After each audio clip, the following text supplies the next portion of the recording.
Hey guys, Spike here. I just got back from Biggest Little Furcon. It is currently 2:30 in the morning. Now, that is because I left Reno at around 1 p.m. Pacific time, and the second leg of my flight had a half-hour delay. I didn't get back into Raleigh until 11:30, and it's about an hour drive back to my house, so here I am. Just spent the past few minutes unpacking everything, but I just want to do a little report as to what has happened at BLFC. I'll start with the good stuff. First off, I was patron level this year, and for that I get this backpack with, look at this, Shard Containment Unit Defensive Aerial Versatility Device. And that goes with the theme of this year, which is kaiju. So, and this came with several things in here. Of course, it came with a con book. Had some pretty good artwork. Of course, it doesn't have any words on the front or back of it. But we have the logo for this year, and this does include the chapters for their story, which what I always loved about BLFC is that they put a story into the theme. And I especially like some of these drawings here. Yeah, like some of the suits they've drawn, these are awesome. So, and what else did we have in here? Of course, we couldn't have BLFC without a poker chip, and we got a blue one this time. Last year we had three different ones. For the three factions of our rebellion theme. I still have mine, which is Project Greenlight. And as a matter of fact, this year the charity was it the blackjack or the poker tournament? One of the two. They gave a set of all five years of the poker chips in which BLFC has been around. So that is a great thing for someone to get there. And of course we have the shirt, which anyone sponsor and above can get. This one I haven't even taken out of the package yet, so I have yet to see what it looks like. And it actually feels like the Under Armour I wear. That's what it feels like. So kind of like a polyester feel to it. So let's see what's in there. Oh, I like this. I really like this. We got a dragon on one side. On the other side, a giant wolf with a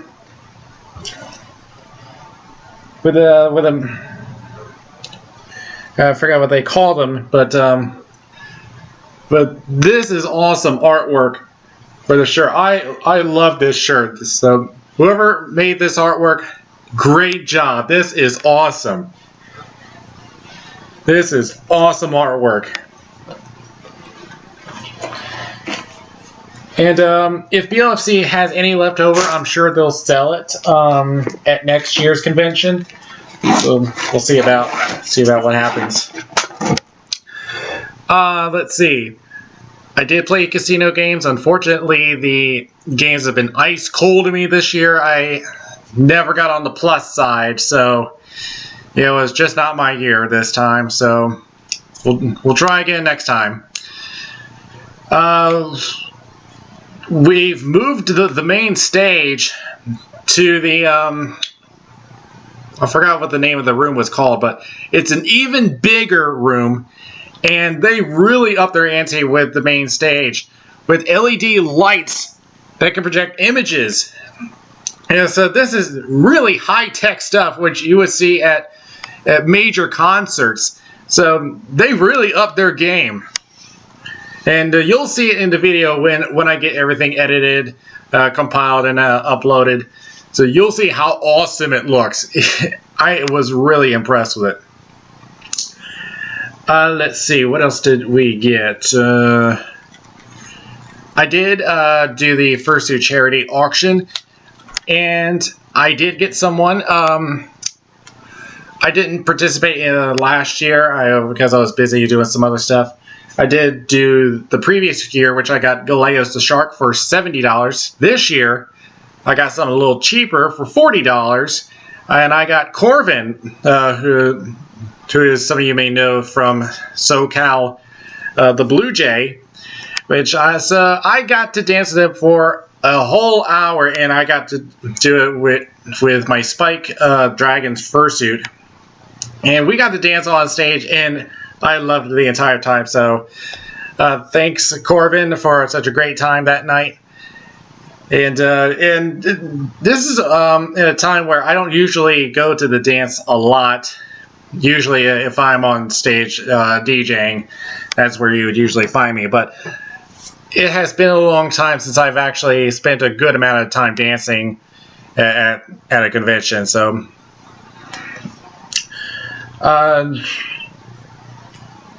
Let's see, we did, there was some stuff that I did that I didn't get to catch on camera, but we had Whose Line Is It Anyway, and like I said, Alkali was not able to be there. Instead, it was Dragor, a good friend of his, and he did a great job hosting it. I mean, the thing started out small because we had the dance competition happening nearby, next door. But then more people came in as the competition ended. I got to participate in a lot of games, and I have to say I'm getting better. I'm getting better at it. We did questions only, which I got to knock out like 3 people in a row before Dragor had to pull me out. So that's the first time I've ever done that, where I've gone through questions without messing up. I was close to messing up one time. Let's see. What else do we have to do? We did New Line, which is always a difficult game for me. We've had first time I've ever got to do Party Quirks, and my role was slowly turning into a parrot, and which he was getting close to it. He knew it was a parrot, but he had to bring up the fact that I was turning into one. And what else did I do? Scenes from a Hat, always one of my favorites. And I got to do Family Portrait. Not the posing, but I do the analysis. And I've had a fun time with it. And I'm sure I'll get to do a lot more at Anthrocon when that comes around, which will be later this month. Let's see. One thing I don't usually do, but I got to participate in just because I was in the area. I was like, why not? We did. They did Fursuit Price is Right, which is just like the actual game show. Whoever wants to participate in the audience, they get randomly selected to play. And I was like the second to last to go up for the one bid. And I did manage to get up on stage, and the game I got to play was Cliffhangers, one of my favorite games, also known as the Yodelly Guy game. And ultimately, I did not win that one. I was off to... I struggled to start. I trusted the audience the second time, which ended up much better. But the one that got me was a dartboard, which was over $60. And I only had $9 to work with. But in the end, I won the whole thing. I won the showcase. And it was just a fun experience. Also, we've had the tabletop gaming and video gaming. There is a couple of games I've never got to play, and there is one game I never knew existed. And if you've ever heard of the show in which it was referring to, you know it is going to be a horrendous game. But you can see it when I get the video all compiled up. So one thing I need to put out in the open there. I don't have a number for the charity yet. I'm sure they'll announce it later, or they announce the closing ceremony, so I wasn't there. But we do have a number of attendees. The number of attendees at Biggest Little Fur Con, 5,138. And with that number, that makes Biggest Little Fur Con number 3 as the 3rd biggest fur con in the world. BLFC has only been around for 5 years, and they have already made it to the number 3 spot, just behind Midwest Fur Fest and Anthrocon. So this is huge for them to have such tremendous growth. So what is the secret to that success? Well, we could say that it could be all the free stuff offered by the hotel. It could be the fact that there's a casino there. Or it could be that we have such a big space and lots of events to do. Another possibility is that with RMFC gone, at Colorado first, or looking for another one. The next closest one is, to my knowledge, BLFC. Not that far away from Colorado, so I think they migrated over there. That's at least my theory. Which I will be speaking about something in just a moment. Just a few things I need to point out. First, no secret that the Wi-Fi hasn't been the best this year, especially in the panel rooms. For some reason, the Wi-Fi seems to go in and out whenever you're in the Nevada room, where the tabletop gaming or the panels are.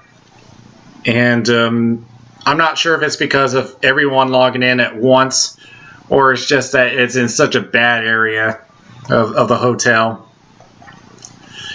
So hopefully that gets fixed up. And I'm sure everyone's room was nice. I love the Grand Sierra Resort. My room wasn't up to par because the sliding door where the hangers are, it was going off its track. That we had to call a maintenance man to fix it. It made a good deal of noise. And our TV, even though it's not that noticeable, there's a little crack on the right side of the screen. I don't know where that came from, but we had to let them know just to make sure that I didn't get charged for it. Because I was hosting the room. I don't want to get charged for anything that I didn't do, or one of my roommates did. And my roommates were very trustworthy. They were great people. And instead of a view of the airport, instead I get a view of Highway 580, which is actually, it's not bad. You still get a view of the mountains there. Probably not as nice as the airport, but still a view. BLFC has been asking for some constructive criticism. And let me see, I'm going to look up at some of them. And while I'm doing it, I'm noticing, question for some of you fursuiters, how are you able to get pictures in the cockpit of your airplane? I don't even know how you're able to do that, especially with the security standards that are placed here nowadays. And I didn't even know that they could allow you to do that. I mean, obviously not in the air, but then these are pictures of where they're parked at the gate. But just how do you do that? Let's see. As of right now, I'm looking at their Twitter page. Cell data, Wi-Fi, spottiness, I've already mentioned that. Lighting in the bazaar was dim, which was the area before you get into the actual dealer's room. That's something you have to talk about the hotel about. I mean, yeah, it is a little dark, but there may be a reason from the Grand Sierra Resort. That's really not up my alley, is to give a good answer on that. One says there's some understaffing this year, which would be understandable, seeing that there is a big amount of growth in the convention. But that's why volunteers are always welcome to these conventions. If you want to, help is always needed. Running these conventions is not easy. Let's see. And there's one other one which I am going to get into.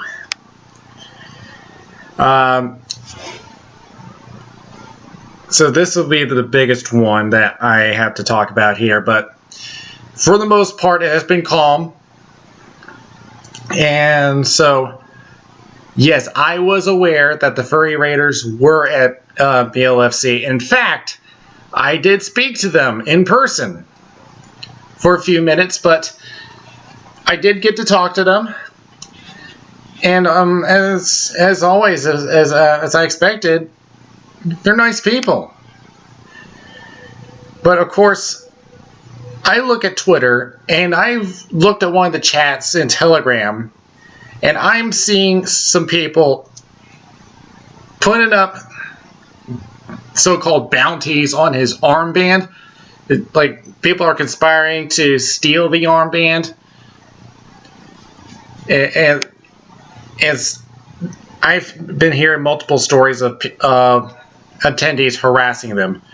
I have said on this channel before I went to Reno that there is a strict policy on harassment on any attendee of the convention. It is quite obvious that some of you have ignored that policy. I've had to report one chat on Telegram because of people conspiring against the furry raiders. And I look at these comments saying, why aren't they banned? Why aren't they banned? That's simple. They didn't break any rules. Look at all the policies. All they're doing is just enjoying themselves at the convention. All you're complaining about is their clothing. They have not violated any rules. And yes, I'm aware that the dealer's den had posted something in there, but I was looking on the official Twitter feed, and as far as I know, it has been put into their policies. But you have to understand that wearing a piece of clothing is not a crime, but assaulting or stealing from someone is. And I've had, like I said, I reported it to Flair, and they have said that it is against policy to take something from someone without their permission, and depending on the circumstance, you can be looking at law enforcement. So anyone that was thinking about doing any of this stuff, all you're doing is getting yourself into trouble, not them. You, because you are the ones that are harassing them. You are conspiring to commit a crime against them. I don't care if you like them or not. You are the ones harassing them. You are the ones that are showing so much hate against them just because of them wearing clothing. So needless to say, I'm extremely disappointed with some of you people. And even though one person here saying, can we ban the armbands? That is just stupid. It's stupid.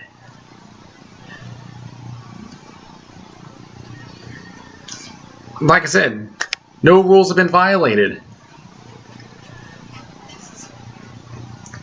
You don't want to attend BLFC because of this? Fine, don't go. Hey, I'm just getting sick of people just harassing them constantly. But it's quite ironic that they're trying to snuff out people they hate, believing that they're trying to protect the fandom. Trust me, you are not. You are actually hurting the fandom.